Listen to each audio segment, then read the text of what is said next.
Então, pessoal, a gente montou aqui o nosso circuito. O primeiro ponto que a gente está medindo aqui é no secundário do transformador. As pontas de prova estão conectadas aqui no secundário do transformador.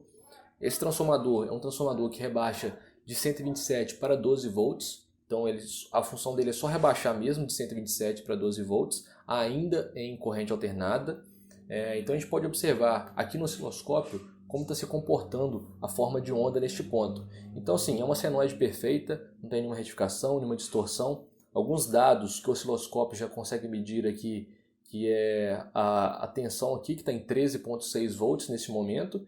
Então assim, é próximo ali do que o fabricante traz aqui no capacitor.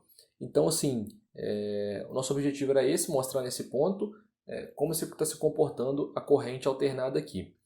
O próximo ponto que a gente vai estar medindo aqui na protoboard que a gente montou, nossa ponte aqui, já vai ser na carga. O ponto, após passar por essa retificação, como vai se comportar a corrente, e a gente vai conseguir ver aqui no osciloscópio.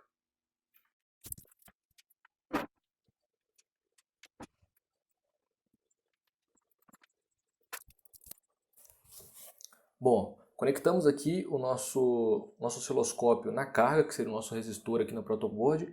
Então a gente já pode observar aqui no osciloscópio como está se comportando a corrente aqui depois de passar por essa retificação. Então a gente pode ver que a parte negativa ela agora se tornou positiva. Então a gente tem aqui uma tensão que ela estaria somente positiva, não tem aquela variação da corrente alternada de positiva para negativa, mas ainda assim é uma tensão ainda que poderia ser um pouco prejudicial para algum circuito eletrônico, porque ele está no ponto zero, ele vai no ponto máximo e volta e fica nessa variação. Apesar de não descer para negativa, ela ainda varia no decorrer do tempo aqui. Então isso pode danificar algum equipamento, causar alguma interferência, algum problema aqui no circuito. Então o que a gente vai trazer agora é colocar o capacitor nesse circuito. A gente vai poder ver como vai se comportar a forma de onda. Só que no primeiro momento a gente vai colocar um capacitor que ele é muito pequeno ainda. É um capacitor de 10 microfarad. Então assim, ainda não será suficiente para o nosso circuito, mas essa é a intenção. Vamos ver como vai se comportar esse capacitor ali no nosso circuito.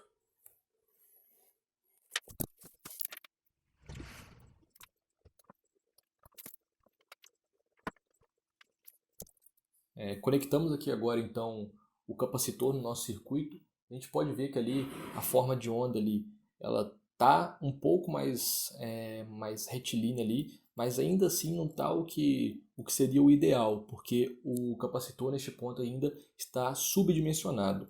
A gente vai acrescentar agora um capacitor que ele seria o ideal para esse circuito que a gente está propondo aqui. Ele é um capacitor de 470 microfarad.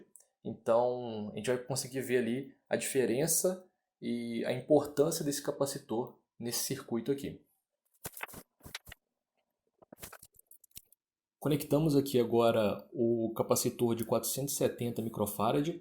Então a gente já pode observar ali no osciloscópio a forma de onda que agora é muito mais retilínea e se aproxima muito mais de uma tensão plenamente contínua, o que seria o ideal para um circuito onde tenha equipamentos que sejam alimentados em corrente contínua. Então a gente pode ver a diferença de um circuito com esse capacitor e sem o capacitor e a importância dele um circuito como este aqui.